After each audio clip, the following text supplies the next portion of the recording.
I'm Zachary Wood.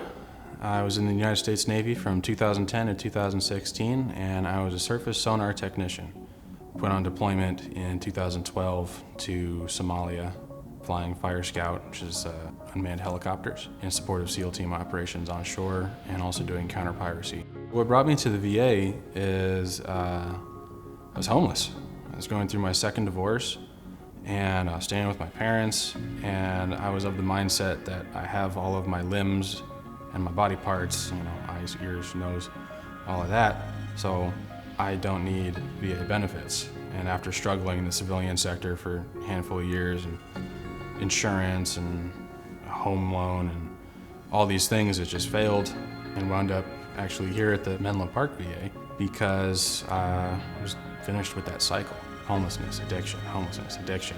I checked in for treatment here at the domiciliary, and I remember seeing Warrior Canine. I remember hearing from some of the guys that it was really cool and they get to work with the service dogs, and I'm like, well, hey, dogs, all right. I'm Alexis Baker, and I'm the California Program Manager at Warrior Canine Connection, and we are housed at the Menlo Park VA. Warrior Canine Connection breeds, raises, and trains service dogs for veterans with mobility impairment and PTSD. And we enlist the help of veterans and sometimes active duty service members to help us train those dogs. And we can work on things like patience, assertiveness, clear communication, parenting skills, because there's a lot of overlap between dog training and parenting.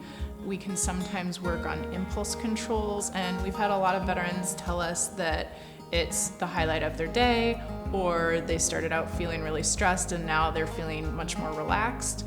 Sometimes it's a matter of having something else to concentrate on that's different. Sometimes it's because of the oxytocin that gets released through interacting and petting a dog. Sometimes it's because they feel good that they're doing something for somebody else. We work on all kinds of stuff. We're just working on teaching them to turn on a light switch, practice walking, practice opening a fridge, closing the fridge, making sure that they're checking in, making eye contact with whoever's with them, teaching them some of the more cuddly commands. If something's going on and maybe there's not a verbal cue, the dog can recognize hey, this person's hurting. I'm gonna get up in their lap and give them a minute to just kind of hang out and have someone to hug. For me, those are the ones I like the most, because I get to be close, and knowing the ultimate impact that these animals are going to have on someone's life, and the fact that I'm helping with that is also very rewarding. I never would have thought I wanted to train dogs, but this is I'm considering this as a job. VA has been very helpful. If I sought the help, it was there. Overall, I've gotten all the help I need. I've gotten all the help I want. It's a matter of taking a step to get it and then maintaining the determination to finish.